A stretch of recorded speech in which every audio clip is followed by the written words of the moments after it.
Cody here.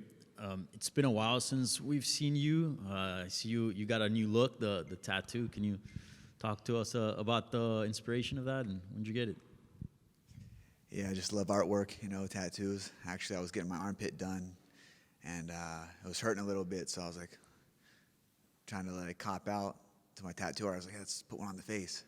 So I went to the face and did it, and just to give me some time to not act like a sissy on the armpit. So we put the face tattoo on and just went with it. Full send. Fuck it. Yeah. As I said, last time we saw you was in for UFC 300. So I want to ask you, like, have you missed being back? And I guess what's been the wait, I guess, for you to get back in the cage? Oh man, this is everything to me. I've sacrificed my whole life for these opportunities, for these moments, for fight camps, for it all to be in there, like it was a goal to always be a UFC world champion, make it to the UFC, to fight in the big stage all across the world. So, being out, something that you love and would do anything for, is challenging mentally, emotionally, physically, especially within the fight with UFC 300. I was feeling great, against a good, adversary in Davison Figueiredo. I ended up getting taken down in the second round and had really bad vertigo. So I had to go through extensive, therapy, specialist, was in and out of the hospital, would be put in the hospital from vertigo. So that uncertainty of not knowing when, I was going to even just be a regular, back to my regular self.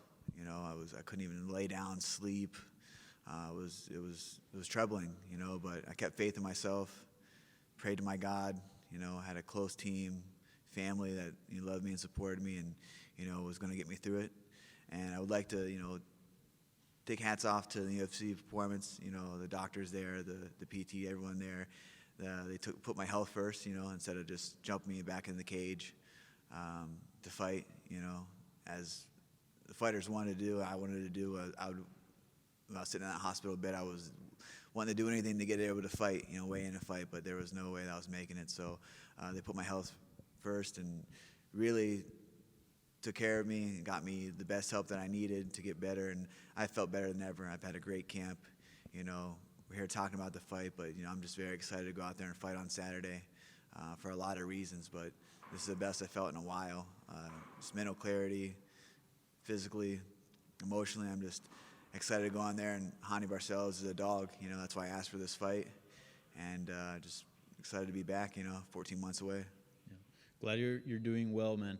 And I got to ask you, like, you've had a lot of health setbacks throughout your career, which is why we've seen, those periods of inactivity and whatnot.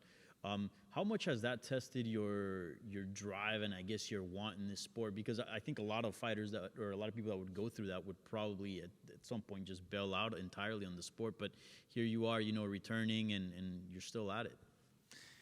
Yeah, I look at it like this. I was under 2 years in the UFC, became a world champion. 6 fights, blasted to the top, came out of nowhere, and that was that part of my life. This is part of life. Like, hey, it was easy to win the title, you know what I mean?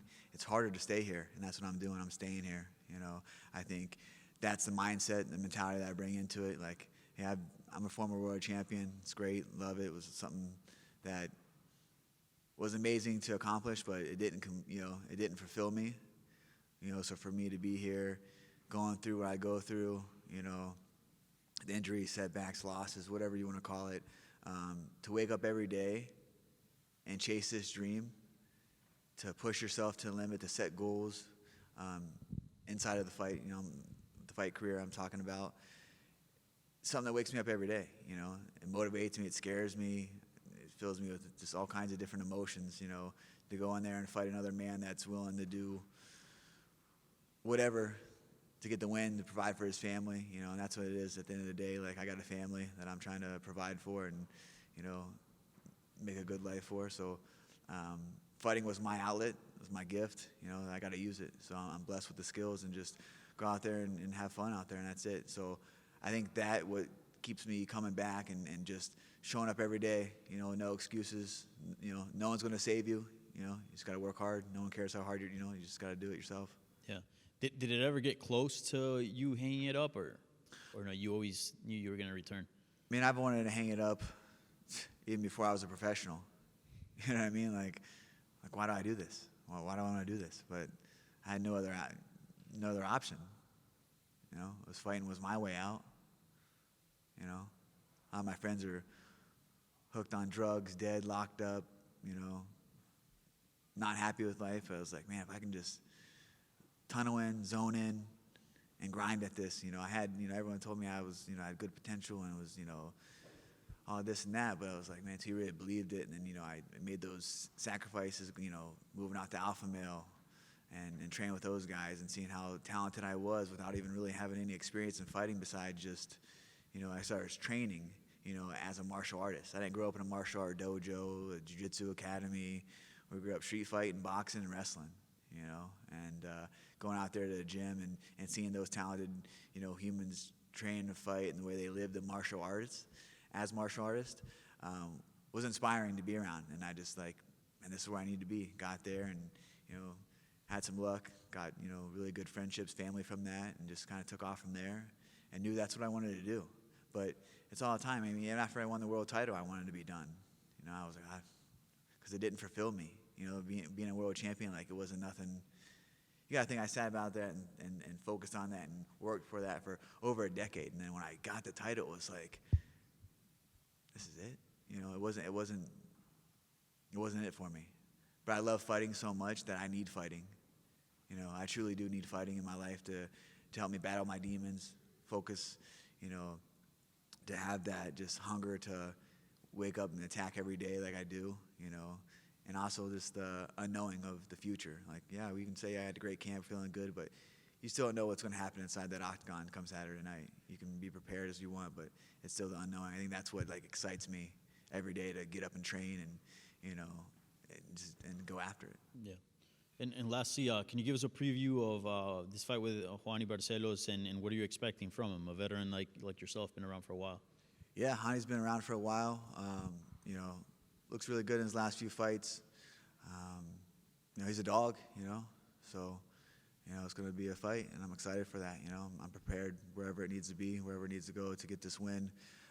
Just focused on that, you know, and hope he had a great preparation, and, you know, the best of luck to him, and excited to get to him Saturday.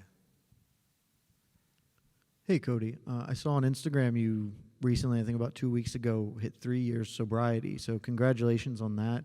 Can you sort of speak to how that journey has been, as you know, as it coincides with your mixed martial arts journey? Yeah, you know, thank you for that. Appreciate it. You know, being sober has been a game changer for me. Not that I was a big addict or, you know, but, you know, when I chose to do that, it was always never right decision. So for me, for my, you know, career, it's amazing. As a father, it's amazing. As a boyfriend, it's amazing. As, you know, as a son, you know, a brother, like it changed my life in a way that I didn't think that it would, you know, but as I keep progressing and I'm you know, in that, you know, sobriety, I'm stronger. I feel better. I feel clear, you know.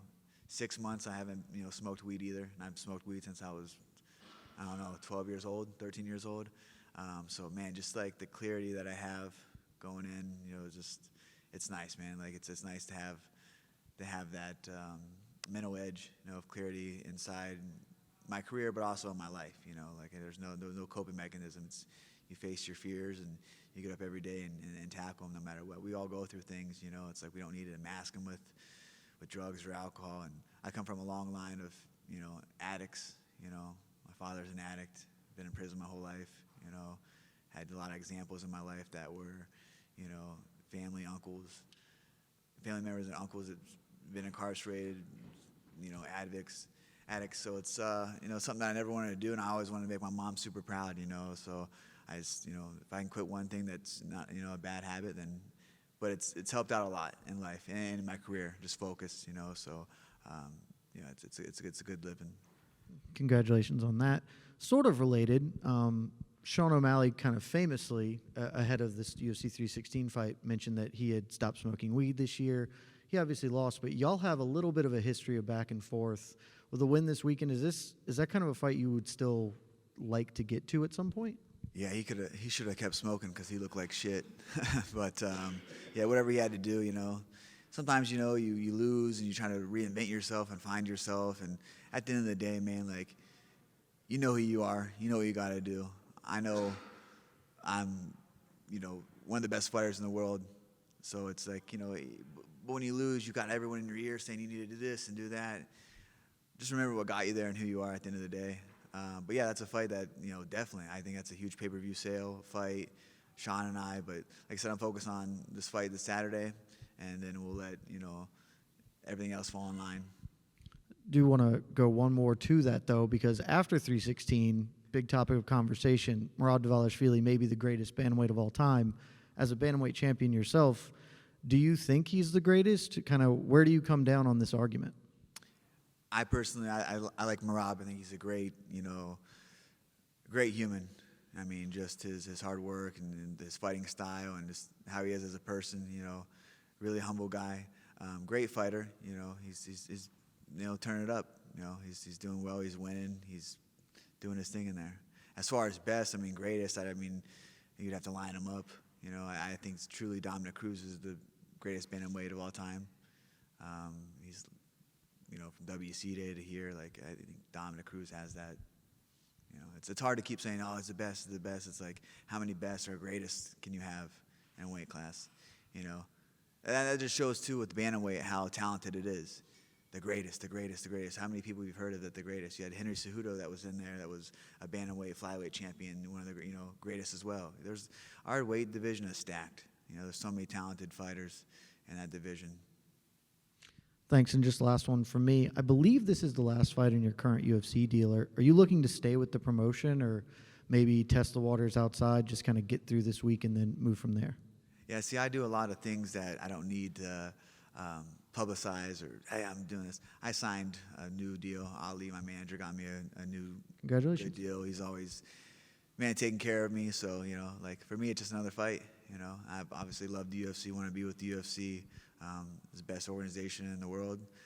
So I let him handle that. It's just another fight for me. Like, yeah, I'm grateful that, and don't take it in a negative way, but I don't need to go out and praise, new 4-fight deal. Like, I'm here, it's great. I'm thankful to be here for another contract, but, it's for me, it's another fight, and I got to get the job done. Thank you. Yep. Cody, right here.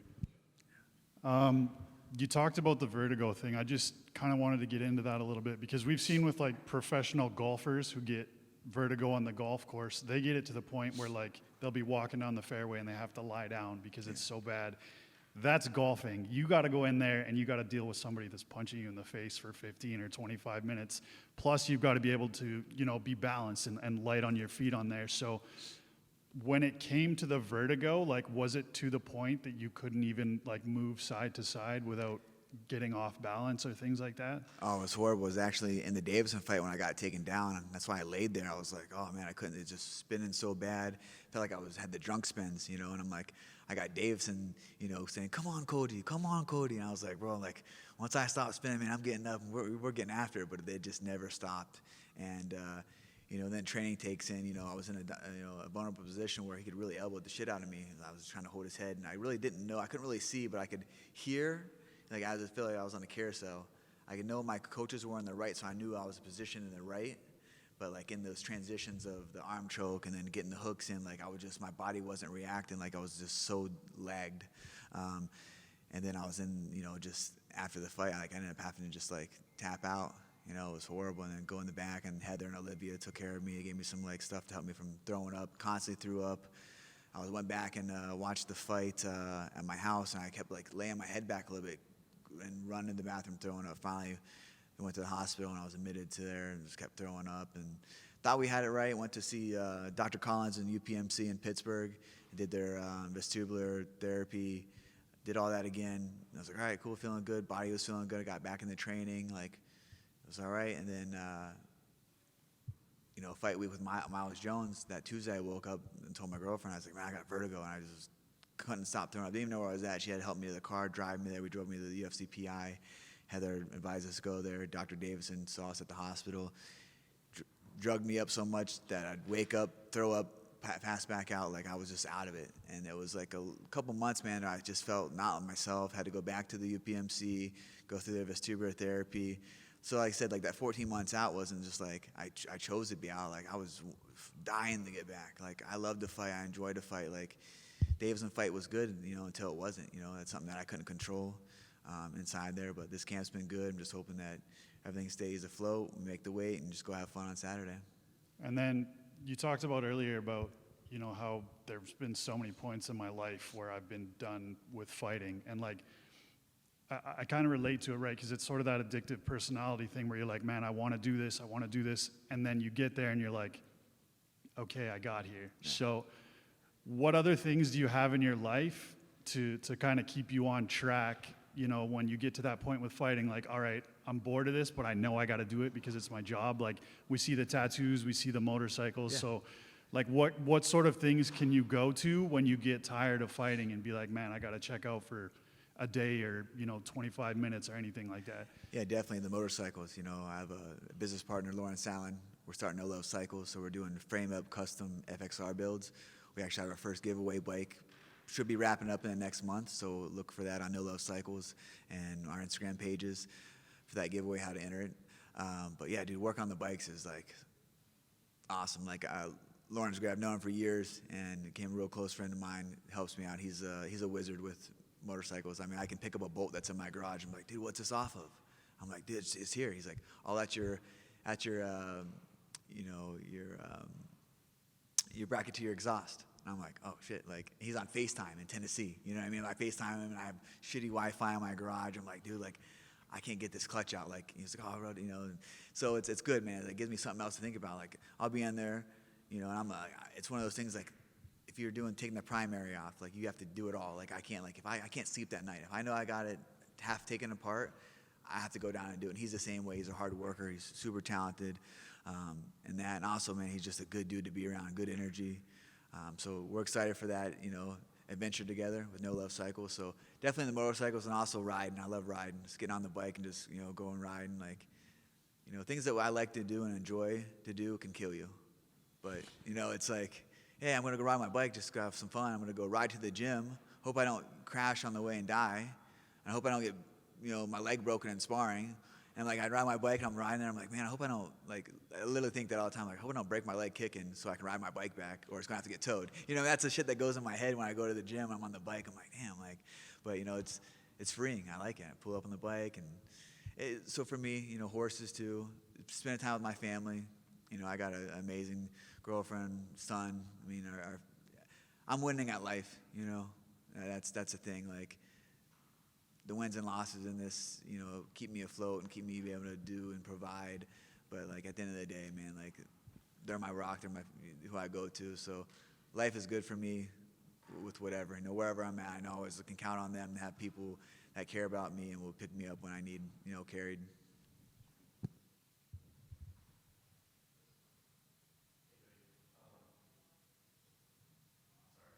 Hey, Cody, so you mentioned, you said you were winning at life. With your family and everything you've got going on out of the cage. At what point did you realize that is what you wanted and you wanted to win at life that way? I think that's always something I wanted. I didn't care about the fame, the money, like anything like that at all. Like that's all nice. I mean, yeah, money is great to live, and like once you was a world champion, it was like, okay. I believed in myself when no one believed in myself to make it here. Even before I even had an amateur fight, So it was like wasn't that big deal to me. So I knew that wasn't going to make me happy. So what truly was going to make me happy is having that stuff that really money can't buy, no arena can buy, So that at the end of the day, man, like when you have that, like I think that's your richest part of you. The family that loves you, cares about you, close knit of friends, coaches, teammates that you like to be around, you like their energy, because this career is short and this life's short, like who knows? It could be the last fight. We don't ever know. One injury away, even that's in the day. Tomorrow's never promised. So for me, like just taking those little things and never taking them for granted, and just thankful that I have the people that I have in my life, where I'm at, So that's it, man. Just good energy. I'm excited to go out there on Saturday and put on performance, and that's just like my like thank you to them. You know, that's on me. You know, I go out there and fight and win. It's we all win. It's not just me. You know, and that's why I take it so hard when I lose, because it's like, they instill so much into me, my coaches, my teammates, my family, my friends. So winning at life is just, you know, being able to come home to them, win or lose. You know, it's like, hey, they still got my back. You know, always. Yeah, awesome. Thank you.